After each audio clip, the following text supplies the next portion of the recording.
So I just read here, rescue, Yep. and then has becoming increasingly more reactive and has nipped and got a couple people. Yeah, Okay. me too. What happened with you? She has this one trigger where if you approach her while she's sitting on a couch, Mm, she just gets really defensive with whomever she's sitting with. okay. And I approached her from behind, and she didn't seem like she was really upset. Sure. And I went in to pet her, and she just bit me. How long have you had her for? 18 months. 18 months. Okay. How long ago was this? Um, about a month ago. When that she bit you? Yeah. Did she break skin or was it like just a nip? Yeah, it bled a little bit. Okay. It was pretty minor. Didn't leave a scar or anything. Okay.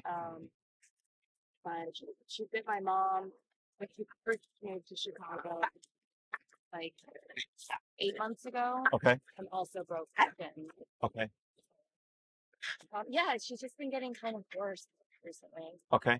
Like really reactive to other dogs. Like it's super hard to take her on walks. Okay. And then mostly the biting is like really concerning to me. I see. Because I just can't trust her around anybody. Who else has she bitten?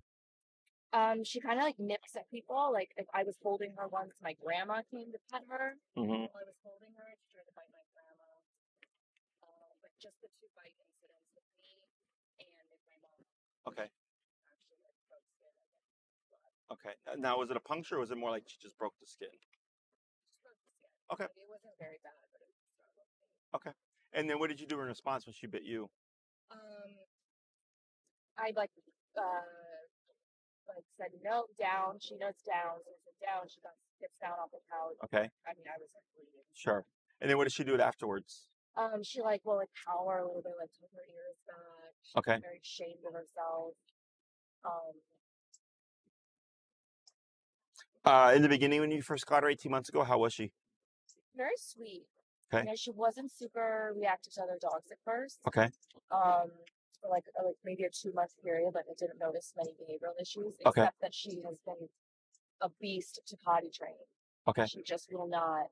She won't stick to anything. She Okay. gets consistent walks, and I still find her going in the house. Is this when you leave or when you're home? Sometimes she'll do it right in front of me. Pee and poop or just pee? Just pee. Okay. How old is she? Probably around 7 or 8. 7 or 8. Okay. Do you know her background by any chance, or is it just? They think that she had owners because she's kind of a designer breed. She's a corgi Chihuahua. So, when they found her, she was already spayed. Mm. So they found her 3 years ago. I guess, yeah, 3 years ago now. Okay. 3 years ago, wandering a construction site in California. That's where I'm from. Mm-hmm. And they fostered her, rescued her, put her up for adoption, and I adopted her in January 22. Mm-hmm. And that's all they know. She was found. She wasn't microchipped or anything. She was safe.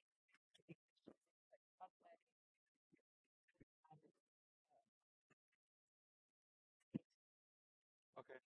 Has she been checked by a vet? Does she have any health issues or? Yeah, she's definitely gone to the vet. Okay. No, she's clean. She's got legs done, everything. Okay. Oh, and she's super reactive to wheels, bicycles, large trucks. Yeah. The worst thing is sometimes strollers.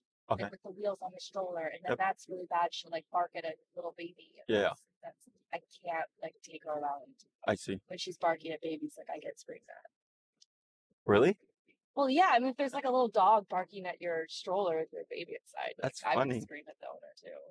I mean, because I would understand if she's there at the stroller attacking it. Well, she's lunging for it and barking. Okay. And that's scary. That's funny. For me, I mean, I worked a lot of aggression cases, so for me, it's kind of I look at this dog and I go, okay, yes, she can be aggressive, I'm sure, and has bitten, but this is a dog bite from a Great Dane, so it's little. She's little. But even the little guys can constantly pee. Can do a good bite. I had a client. She had a Chihuahua smaller than her, and it bit the dog walker and punctured the thumbnail. It had to go to the vet, the doctor and all that stuff, because it took the thumbnail out. So, Okay, so we had the incident with you. That was a month ago. We had the incident with your mother. I think you said your grandmother, correct? When you were holding her. Yep. Um, any other incidents? Um, just she will like bark and like kind of try to bare her teeth at people who make her uncomfortable. Okay. But the real biting incidents were just the two. Okay. So what I'm gonna have you do here is when she starts barking, is keep your leash how you have it, is pull straight up. Up. Yep, just like that. Straight up, up. Now when you pull up, I'm gonna have you pull up and hold. Okay. Uh, go like this to bring her to the side, but keep her up, and then you'll actually kind of move her, like so that her back hind legs move to your left, Okay. like you're repositioning her. Yeah, like that. There you go. Now relax. Good. Okay. Anytime she becomes reactive, I'm gonna have you just pull straight up and hold. Okay, and then I'll coach you from there. Okay. So the incident with you could be a couple things. It could be resource guarding, where she's guarding you out. It could also be surprise because you said you had come from, pain, right? And if she was sleeping, potentially not expecting it. Has she done that to you in other contexts, or has she done that since? She was with my dad on the couch and really protective of them. Like my old roommate was a man. She would bark and like Up. bare her teeth at me. Yep, and then bring her over. Yep. Um, Relax. Up. Bring her over. Yep. Relax. Up. Yep. Yep. Almost up. You got it.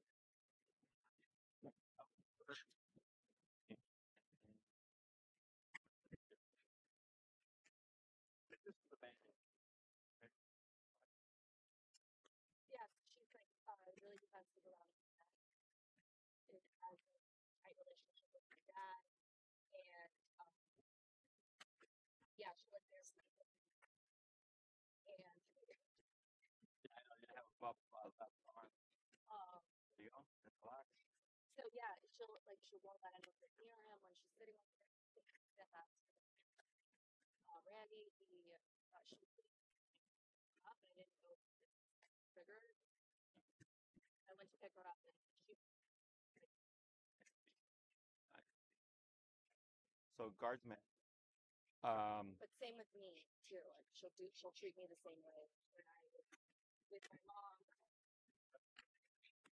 she I was sleeping on the couch with her, and I was sleeping. My mom tried to get it. So she's guarding you. Yeah, I gotcha. Okay. Um, so that's definitely territorial behavior, which is not uncommon with small guys. Um, the leash reactivity is a separate thing. I mean, technically, it could be also seen as guarding because as you're outside walking, like this kind of is can be seen as her trying to bluff and be protective, like, hey, keep away from us because I'll bite you, type of thing. So this is actually the easiest thing to correct, okay, and address the reactivity.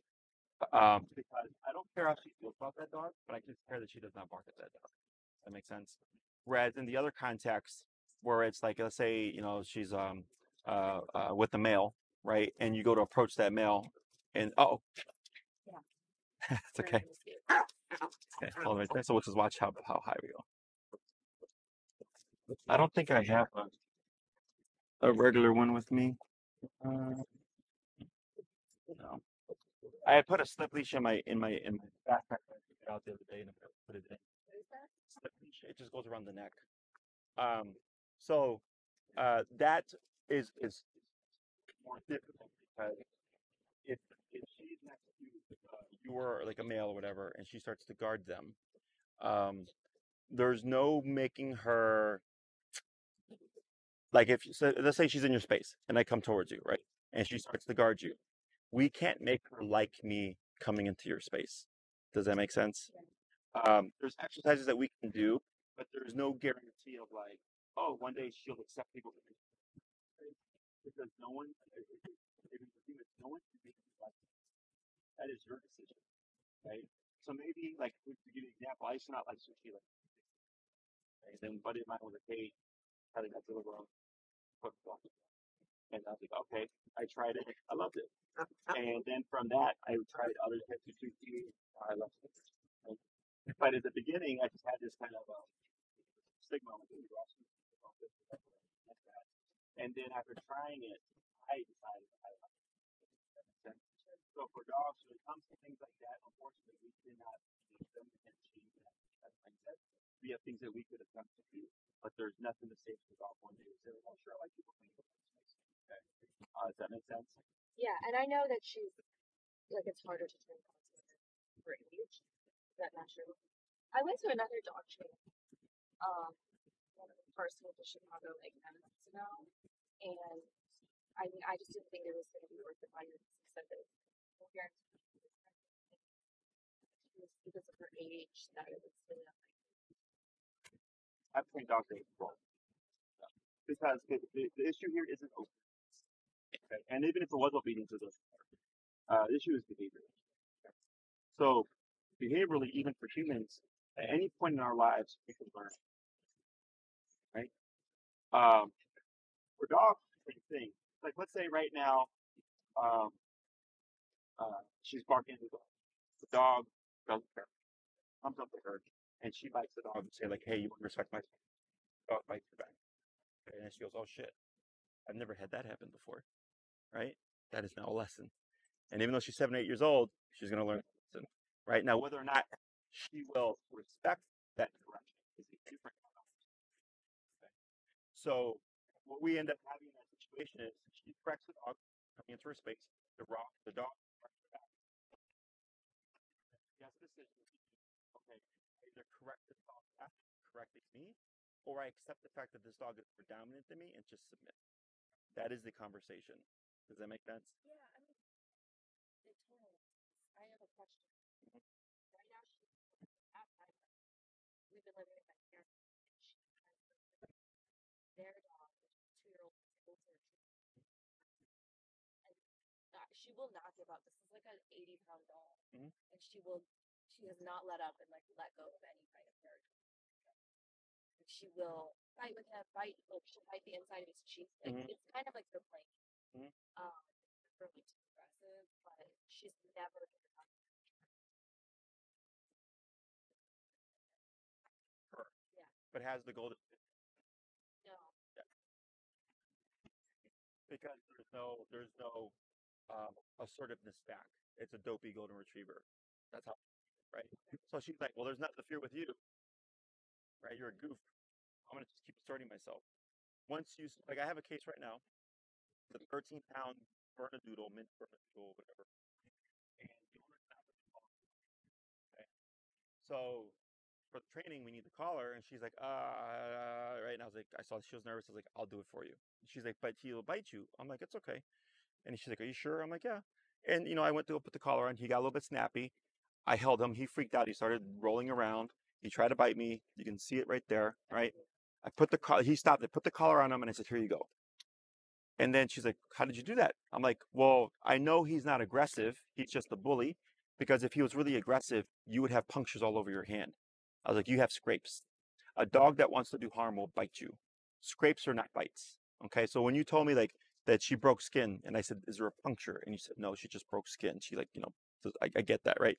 That to me is not, that's a bully. Okay. She is not confident enough, either not yet or hasn't been put in a position where she feels she needs to go full on bite to puncture. Does that make sense? Yeah. So, put the collar, we did the training. Fast forward a couple of weeks, she came back for lesson 2, and she's like, Jesse, it's been a real big problem trying to put this collar on. And I was like, give me your collar. The dog let me put it on, no problem. Okay. And she's like, how the hell did you do that? I go, because the first time I put the collar on, I just asserted myself. The dog had treated me the same as he tried to treat you or treats you. I didn't let it happen. So the dog goes, I can't do that to you. So that is now the relationship. Okay. And I didn't need to be mean to him. I just asserted myself. And I go, you're not going to use these tactics against me. They're not going to work. I'm still going to get to do what I want to do with you. And the dog goes, okay. I think I could be a lot more assertive with her. Most people could do that. Most people are too soft with their Let dogs. it slide a lot over the last year. I felt this like she's this little rescue dog. Yes. What is she seeing? Because you're coming from guilt. Yes. Right. But that unfortunately has worked against you. And now, to be transparent with you, it will be more difficult for you to address your dog's behaviors because she's going against 18 months. Now, it doesn't mean it's not fixable. Like I said, like the reactivity is the easiest thing to fix. The hardest thing is the again not making her. We can't make her like people being in personal space. Okay. There are like things I can do. I think what I'm most worried about is I'm like, Oh wow. yeah. But, I mean, there's like but, there are the foods that I'm really worried about like taking a such a quite and I can't have her like lunging at dogs left and right. Like it's just too stressful. We're in New York City. Harlem.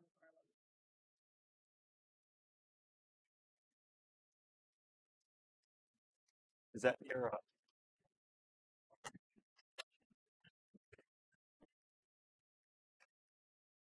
I'm not familiar with New York City. Way outside. It's like a city outside. And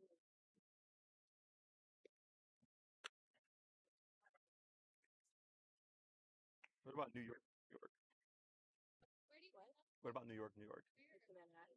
I'm in Manhattan. Is that near? Is that close by To what? to where you would be in New York? Yeah. Yeah. Okay. Just because there's a trainer that does behavioral stuff Okay. in that area that I know of. Okay. Okay. So, so I'll finish the consultation with you and everything like that. But then if you need more help over supplement, you just wait works and using the you have a consistent trainer. But he is someone. He comes from my school thought as well. I come from Territorial methodology. He's also a seasoned alum. Um, he went and actually studied with him personally. But he also specializes in behavior cases like this. Okay. I think I want to get started as soon as Yeah, you're more than welcome. Yeah, okay. I'm not saying you can't, but just like, so that with your move, it's not like oh, shit, I have testing for this amount of time and I'm in New York. What do I? Is I can refer you to someone in case you need someone to care for her, whatever, like that. But training wise, we should be able to get everything done. It's a short time frame for sure. Um, I would focus on the things that I know absolutely matter, like the reactivity and all that stuff. But the behavioral stuff, like the resource guarding, um, again, like obviously you're aware of it. You're like, can't make that happen. We have exercises that we could do, but that would be the only thing that I don't know how that would work out. Okay, makes sense. What about potty training? Oh, potty training, yeah. So, is she on a schedule? It's a little inconsistent right now. Okay. I'll give you that. Just because when I moved here, things got like really crazy with my schedule. But she's usually up first thing in the morning, goes outside. She usually gets a walk again around noon to Mhm. 2 p.m. So that part's not really consistent. Okay.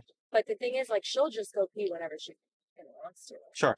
She'll do it right in front of me sometimes. Sure. Like she's taunting me. And you like, I know you said she's been to the veterinarian and everything, but like, no. Okay.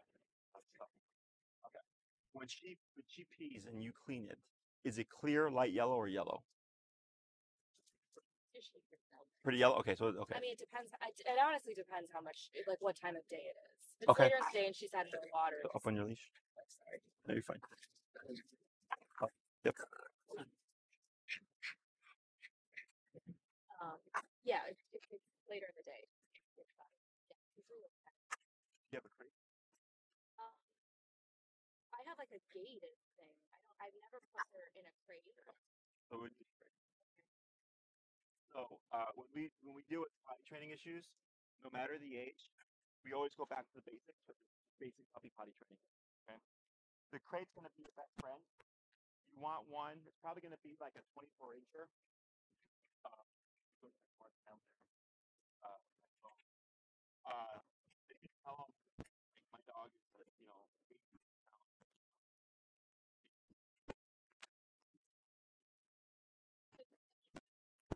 I thought about getting You want the smallest crate possible as you enough space. Okay. Don't cheat for it.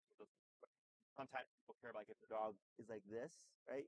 It doesn't matter. So the reason why you want you want a smaller crate is we put her on a schedule, and if she potties, she has to sit in it, and that's the deterrent. Okay, so if she, for example, like, sometimes I'll wake up, take her out. Oh, yep. So let me see your leash. Here, I'll take here. You're good. Just hold.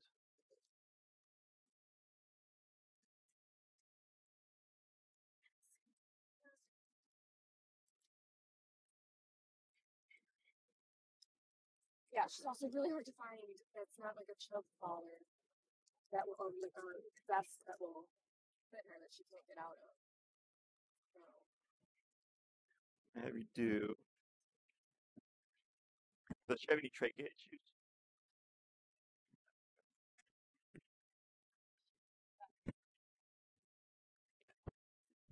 Does she get the bed any problems? that she mixed with them. Okay, it's not gonna work. And she's got a shot. I think she bit the Gonna clip her. bit the bed, but nipped at the bed. We'll just have to be careful. I was trying to make a slip lead with that, but it's too thick to go in the clip. Okay, yes, I passed. Yeah, there we go. So I'm sorry, you're saying about the potty? Yeah, sometimes I'll wake up, take her out in the morning, walk her first thing, I let her out the back. She potties on the back deck. And then I go and get ready, get dressed. And while I'm getting dressed, sometimes she'll pee again before I take her out for her walk. Huh. So she's always had this schedule where, like, she gets outside, she gets the chance to go pee first thing. Mm-hmm. And then I think she knows the walk is coming. But sometimes she'll just Sure.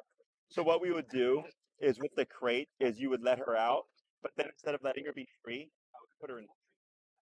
We're trying to avoid giving her any opportunity to go potty in the house. And if she potties in the crate, she would have to sit in it, but that becomes the deterrent because dogs don't want to pee and poop where they eat and sleep. Okay, just like with humans, we have a separate thing for that, right?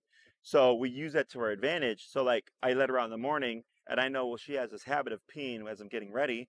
So then I would kennel her, go get ready, and then leash her, go for the walk.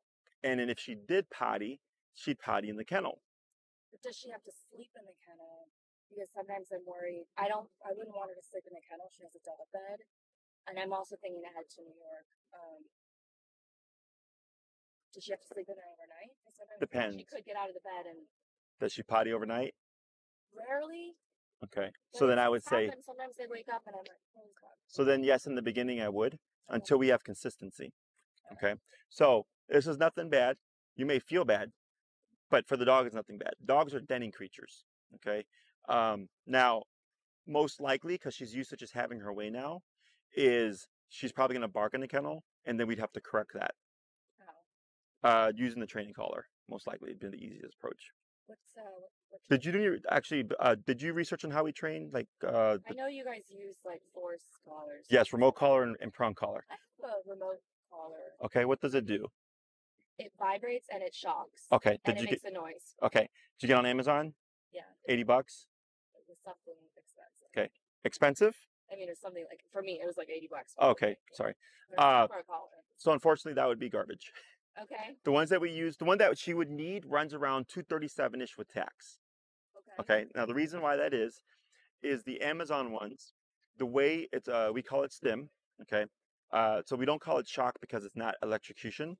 It is are you familiar with TENS therapy? Have you ever been to a chiropractor, physical therapist? Have you ever seen those YouTube videos where they recreate labor contraction pains in men? Yeah. You've seen those? Okay. Yeah. So the machine that they use is what's called a TENS unit. Okay. It's a muscle stimulator. But because labor contraction pains are very intense, that machine is operating at a very intense level. So it's very uncomfortable, right? It's painful. E-collar or professional grade e-collar is similar technology. It's just the muscle stimulator. The higher you go, the more uncomfortable it becomes.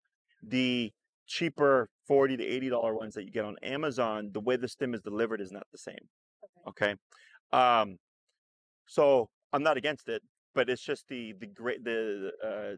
to give you an example, I had a client that bought one. I was like, well, let me try it out. They put it on my hand. They were on 4 out of 100, and on 4 out of 100, my hand did this. Yeah, I tested it on myself. Yes, it's pretty intense. I didn't want to do it to her. Yeah. It's like too painful. The ones that we have, you wouldn't even feel it. Okay. At that level. Okay. Because it was like a big shock, and I shocked her once, right after she peed, and I was like trying to correct that, and I went and like shocked her like right in front of the pee, and it was on the wrong setting. I felt horrible. I never put it back on her. It's okay. So one, that doesn't work because dogs don't understand that. Yeah. Because dogs don't think retroactively; they're now. Okay. So that's old school, like bring the dog, make them smell it, spank them type of stuff. We don't do that. We put them on the schedule and everything. If the dog makes a mistake, it's on the owner, type of stuff. But dogs don't tie those things together. Okay. So, but it's okay. It happens.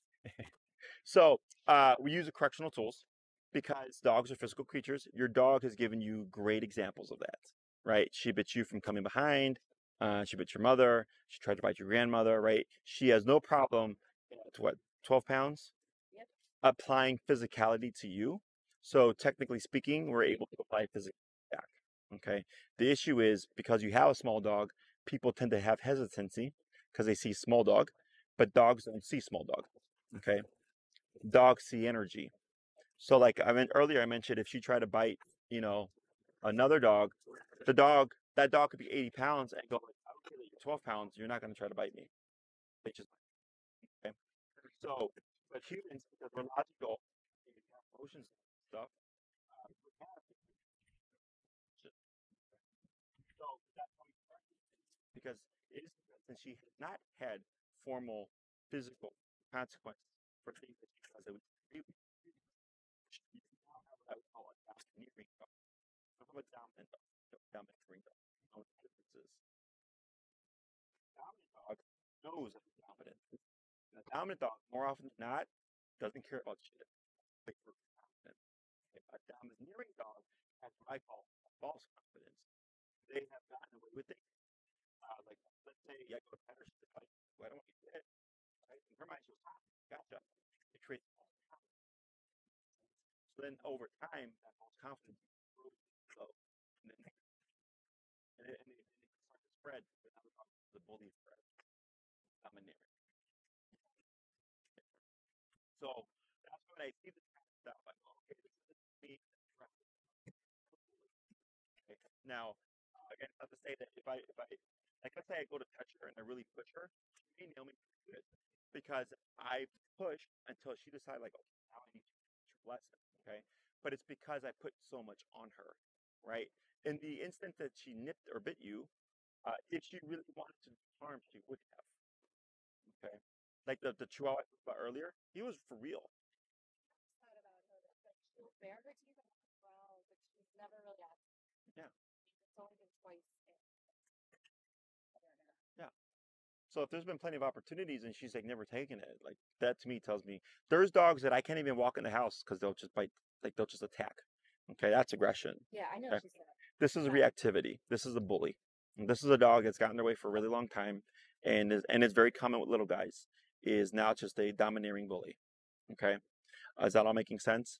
Yes. So now it's essentially putting her in her place, which isn't necessarily bad. It is necessary because that's why we have these problems. Okay, so I treat every dog the same, whether they're this 12-pound Chihuahua Corgi or if they're 140, 150-pound Rottweiler, I treat them all the same. Okay, which is why we don't have problems with dogs. Okay, so like I have my own kennel here. Today we had like 50 dogs this morning when I left.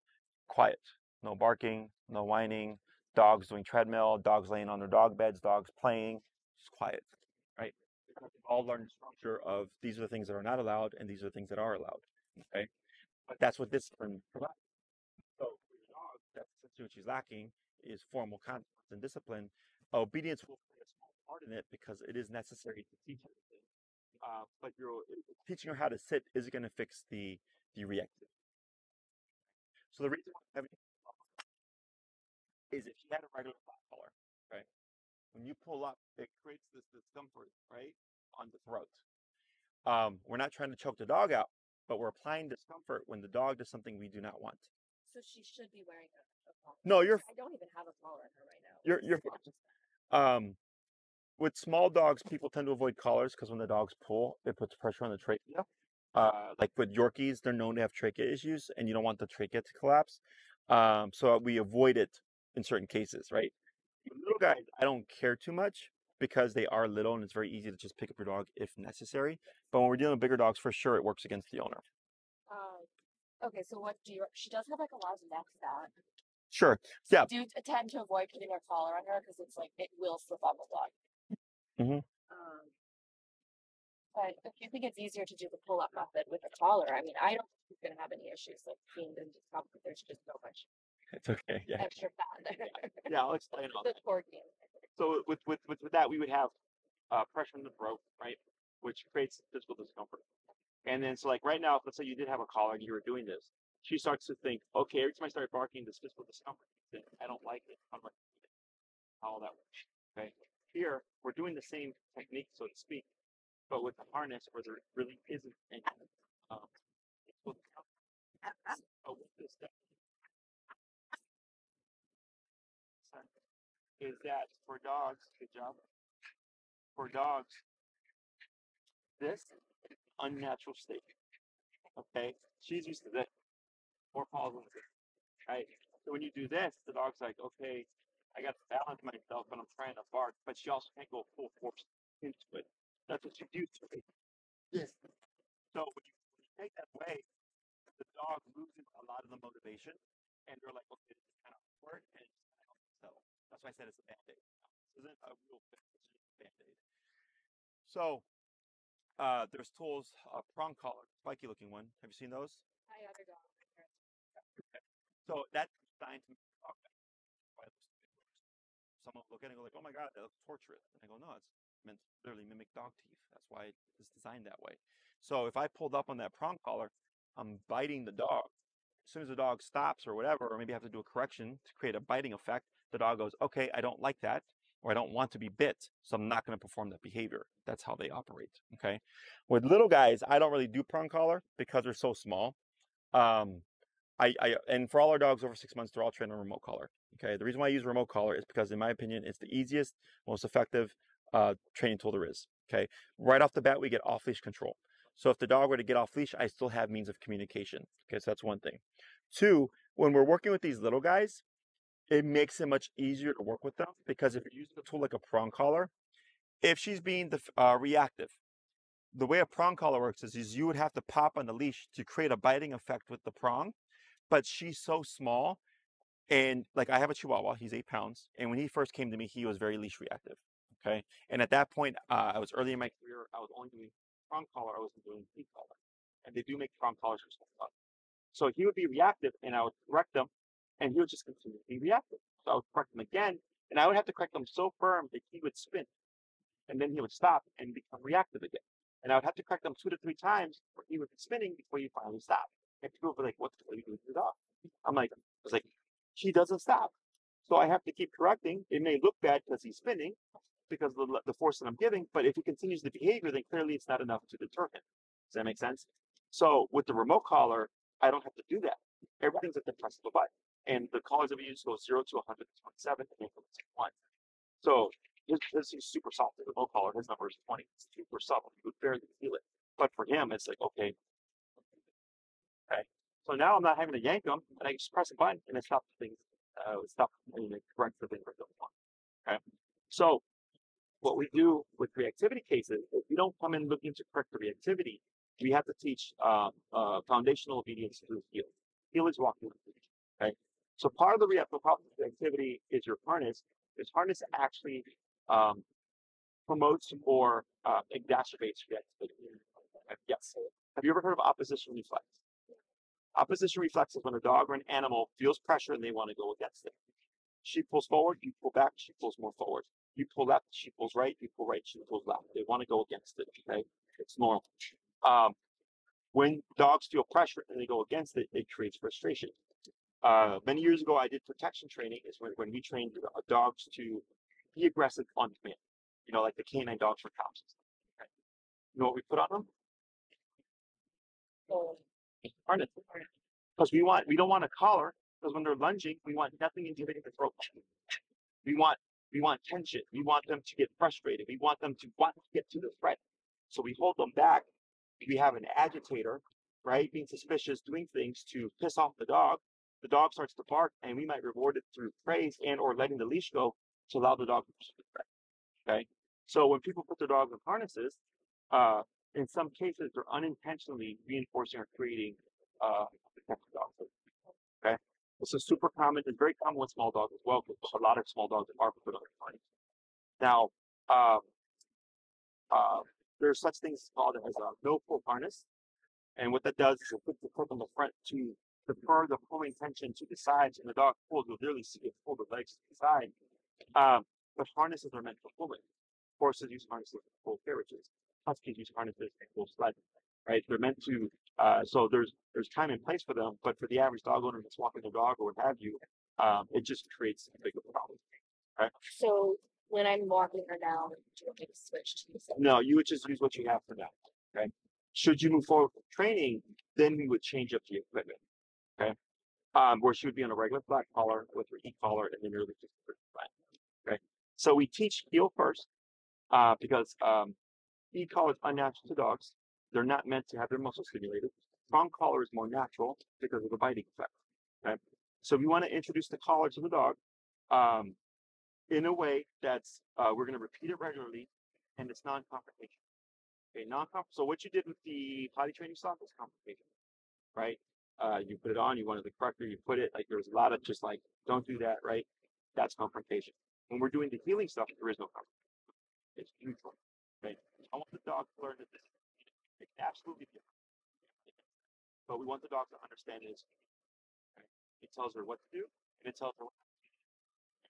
So the reason why the healing is so important is because your dog to walk at your side and to focus on you is very impactful. Okay. So once you get that level of attention through discipline, the dog will correct me somehow, right? And I have to focus on you, but if I don't, there's going to be a consequence. If I bark, there's going to be a consequence. And it changes the dog's psychology in a way because now they're being put in their place. Does that make sense? So, like bullies, human bullies, will bully those they know they can bully. They target the weaker, right? But if one day that kid that they're bullying kicks their ass, they're not going to bully them anymore. Because that kid that they were bullying now put them in their place. They go like, okay, well, apparently you're tougher than I am. Does that make sense? Yeah. It's a safety for dogs. So what kind of structure is the dog? Like, is it comfortable? Yeah, every case is different. So the walking is part of it. So the reason why the heel is so important is most people walk their dogs in the city 3 times a day, 7 days a week. 3 times a day, 7 days a week. They're practicing this ritually. Right? So for you as a human, you are aware that there are laws present. Like you know the red lights, you know the stuff. You know that stuff. Because you're self-aware you're a human. Dogs aren't like that. They need to be reminded. It's not like you teach her these are the rules now. It's okay. You're telling me if she does it, it has to be proper. Okay. So feel is a big part of it.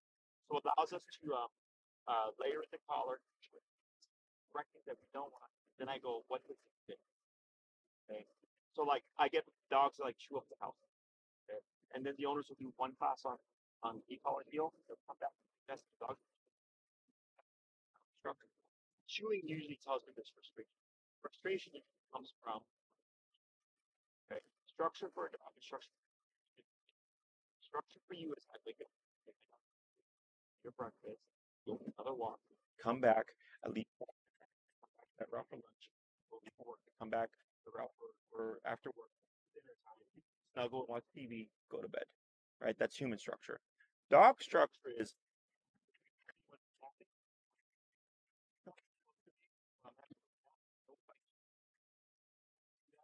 that's the difference. Okay? So when we e-collar and you're using physicality, you're giving her her own structure now. Okay, and then we see what does it fix. So heel can fix 70 to 80% of problems. The reactivity stuff, I'm not worried about. That's easy stuff. Okay, that's why I was like, I'm not worried about that. Like even now, we're settling her down with the basic little approach, right? So once you get discipline involved, it's even quicker, faster because now there's that uncomfortable consequence. Okay. Uh, Then for the potty training stuff, it's potty training schedule, structure stuff. Use a crate. If she barks in the crate, we correct it using the collar. Okay. Since she's used to not being in the crate for X amount of time, I would anticipate she's probably going to be barking part of the process. We need that crate if we're going to set a potty train. Okay, it's going to be your best friend. Once she's potty trained, then you can dispose of the crate. We don't need it anymore. Okay, but in the beginning, you will be doing yourself a disservice by not utilizing it. Okay, because you know to yourself, I'll take her out the potty first thing in the morning. I'll go brush my teeth, and then she pees again. Right. So even in that small little window, she's having that accident. Okay, and we want to make it so every time she potties, it's always outside and never inside. And if it is inside, it's in her kennel. And then we use that to our advantage. So if I came back and I go, hey, you peed in the kennel while I was brushing my teeth, I'm not taking you out. Sit in it. That's on you. Right? Now that sounds mean, but then she's like, fuck, I pissed in my kennel and I have to sit next to it. This is gross. Does that make sense? That's the deterrent. Okay, that's what we do with puppies. Okay, so I do this with puppies, and like my dogs will hold it 12 to 16 hours because it was so strict.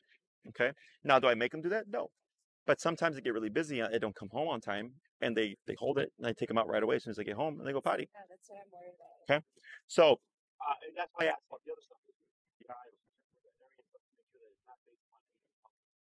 Last thing I could, does she drink a lot of water? Okay, because like if she was diabetic, you would see it like her just constantly lapping up water, which would make sense why there'd be so many potty mistakes. No, it's just kind of been like this since day one, and I know she had a clean bill of health twice in the last 18 months. Sure. So I'm not. So we know it's not I that. don't think that's it. Yeah, yeah. So like I take, No, she can get away with it. well, because your house is a big, she can go and pee in one spot and then go somewhere else and it doesn't bother her, right? Yeah. So that's how we use the crate.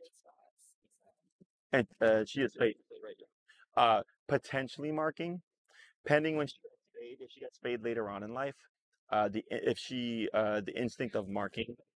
Um, so if you spay a puppy before their first heat, a lot of times you'll avoid any marking behaviors. My Chihuahua wasn't neutered until 8. He's now 13. So he still has marking behaviors. He just doesn't. Okay. I have another dog who was spayed after the first heat, and she doesn't have.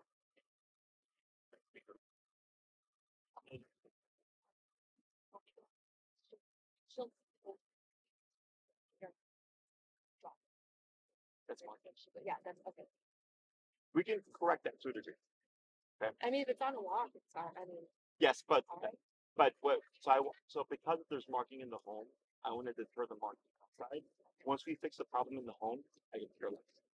Right. So I'm always like really strict. Once I get what I want, I can start to let things go to a degree. And then if I see any regression, I go, nope, go back to what it was. Because that's why the dog fixed. That makes sense. So potty schedule stuff, we need a crate, there may be barking, we have to correct that stuff. Yeah. Put it on the schedule. I would not use it until you start the training.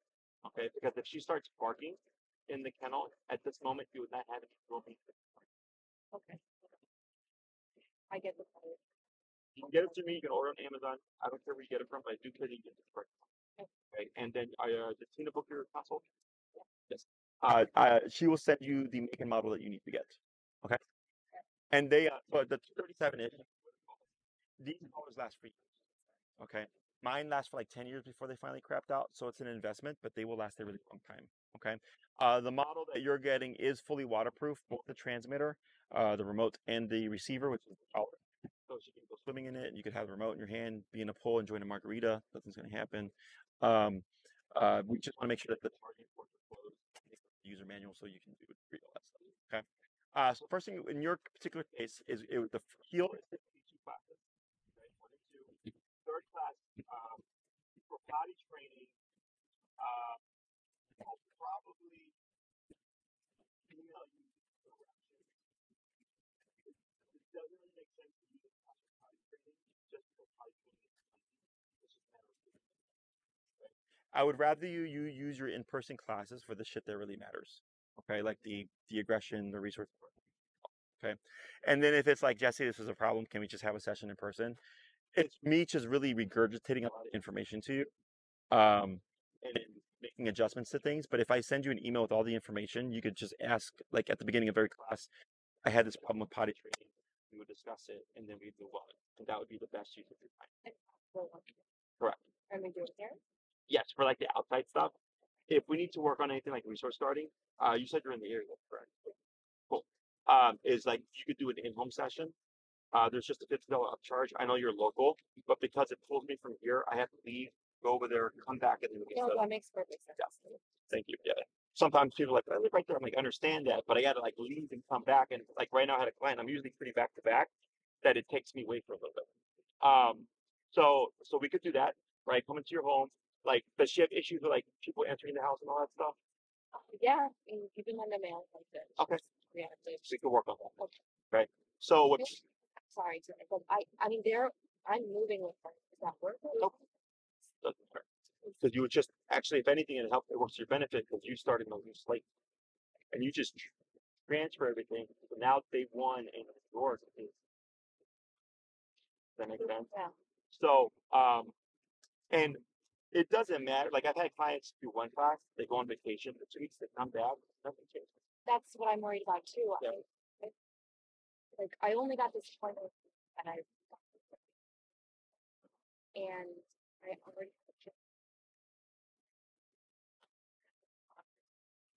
So you 6 weeks. So technically it's 4 weeks. Yeah. I will say, admittedly, that's a bit in a short amount of time. But when I'm back from my trip, I have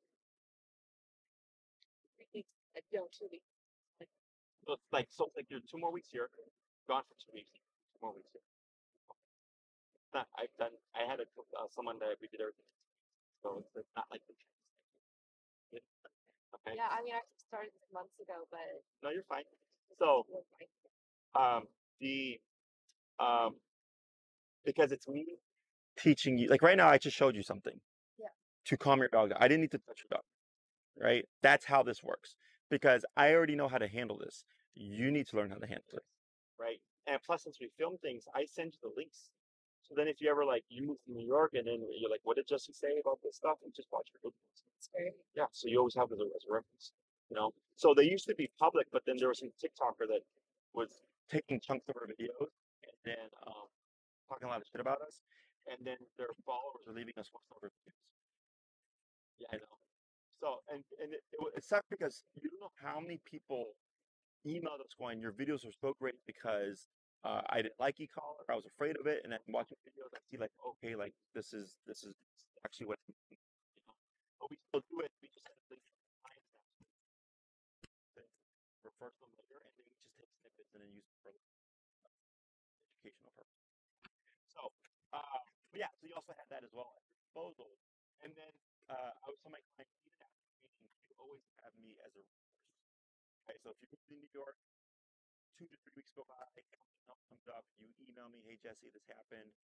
What should I do?" Once you understand how e-collar works, a lot of times I just email clients the answer, and then 90% of the time it works. And then the other 10%, if it doesn't work, I'll do another answer. And if that doesn't work, I would say, then book it. In your case, I would say, okay, if it's not working, something's wrong, in my opinion. I recommend this person that's nearby. That's why I was asking if New York, whatever it was close to. Yeah, no. I mean, it might be difficult to if that guy's not near like local or anything. Sure. But yeah, I'm trying to like supplement her training in New York if she really needs that. But from what you've said, like over the last half an hour or whatever, it sounds like this is a lot of stuff we can correct. Yes, it's just time and repetition and consistency. And so she doesn't need to go, and I'm fine with this, but would she need to go on board with you to do training? I would do it in person. Admittedly, we're on a time crunch. Yeah. But you are the most important part of the training. Yeah. Okay. I can teach all this stuff in my facility, right? But then also, if you don't see any of the problems that you see, which does happen, there's nothing for me to correct. Okay. So I would rather you do it, you get all the hands on experience so that you leave the most confidence that you could leave with, because you're like, okay, I met with Jesse X amount of times in person. And again, I walk you through everything. Okay. I'm not having to touch your dog. So you're getting all the hand, like right now, if we were training, I would work you through all this. So you're like, okay, so then when you leave and you're practicing until I see you next, you're applying everything that I taught you. You make mistakes, it happens. You have successes. Then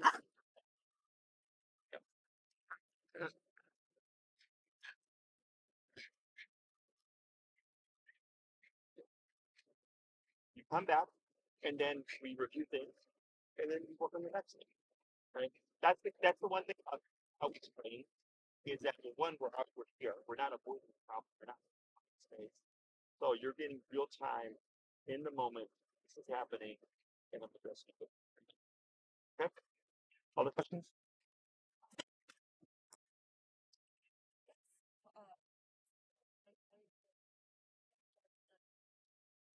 So I would recommend for you a 6 week program. It's 1 day a week for an hour. So in your case, we have to congest a little bit. Um, so the first class, it would probably be the first one. Take a week. The second week, we could squeeze in 2. You go out of town. You come back. We have 3 left. Right. That's how I would most likely work it. I have an extra week. We can do it before I go to. Okay, so I've got 18 days. So just under 3 weeks. So you leave. till I leave.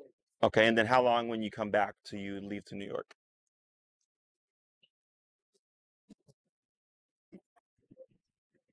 Oh, 10 days. Oh, wow. Okay.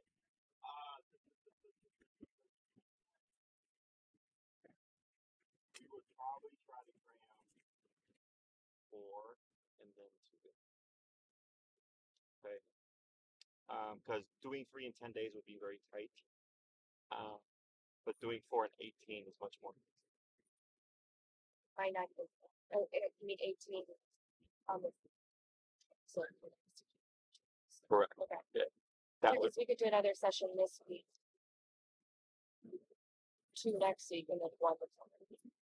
Yes, because you can leave. Yeah, yeah, yeah. Let's do that. Yeah, I'll talk to Tina. I'll have to work with her on that. Okay. It's rare that we get this. It does happen though. But that's what I would do.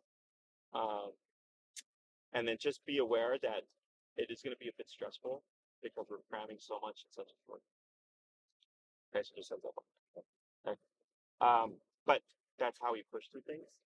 That's how you're going to make progress. Things always feel like they're getting worse before they get easier. Other thing is, I can only take you as far as you're willing to go. Remember, your dog's size does not determine what the consequence is. So if it turns out, hey man, your dog needs 100 to stop reactivity, I just go 100, okay, out of 127. Your dog may yelp in response. You may feel bad in response. You're welcome to feel bad. But if we don't go to where the dog needs us to go, we go nowhere.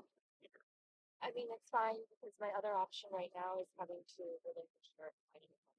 Sure. So that's. Yeah. And if you relinquish her and you tell them like what's going on, it's gonna have a hard time. Honestly, there's like a really big chance.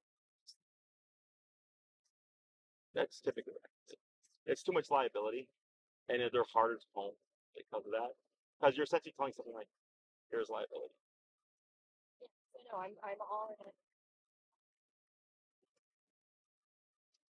Okay, I gotcha. In terms of cost per program, it's on the website. I think it's like 1,200 ish. Yes. No, that's the behavior. No, no, no. You don't need that one. It's real. No, no, no, no. Fine, like. And I would, even if that was the case, I wouldn't sell it to you because you're leaving. The reason it's $5,000 is for the lifelong program. Yeah. So like if like you train your dog and then in a year something happened, you'd come back, I would help you fix it. You know, 5 years later or something happened, you'd come back, I'd help you fix it. That's why it's so expensive. Okay, I don't need that. Yeah, yeah. No, you don't need that. No, no. But I'll take $5,000 if you give it to me. Um, so yeah, yeah, you're looking. I think it's around 1,200 ish. So with the collar, maybe 1,500 ish. Uh, Tina will confirm the pricing with you. It is payment up front to start right away. Okay. So I will let you know right now to expedite things, which you should, is once you get home, email Tina, tell her, hey Tina, I want to get started right away. I want to get started right away. 6 week program. Uh, please invoice me. She's gonna send you a contract, and then I will work with her to get you on the calendar. Now, what's your availability? Perfect, because that will make it a lot easier. Yeah, I don't work right now. Okay. So. Yep. Yeah. Excellent. So that makes it a lot easier to get those 4 classes in. because my schedule obviously is all over the place. Okay. So so that's what I would do is you would email her, send me up 6 weeks. And then we carry the call as well, so I can just bring it for you. Let's do that so I don't have to wait. Yeah, yeah, And yeah. I'll just And then sometimes they send the wrong caller too. It's happened to a few clients. So we'll take care of all that stuff, and then I'll talk to Tina to let her know where she can put you on the calendars. Okay, very good. It was a pleasure meeting you. I got to head out for my next one, and then just be careful with pulling up so she doesn't slip out her collar or leash. Okay, take care.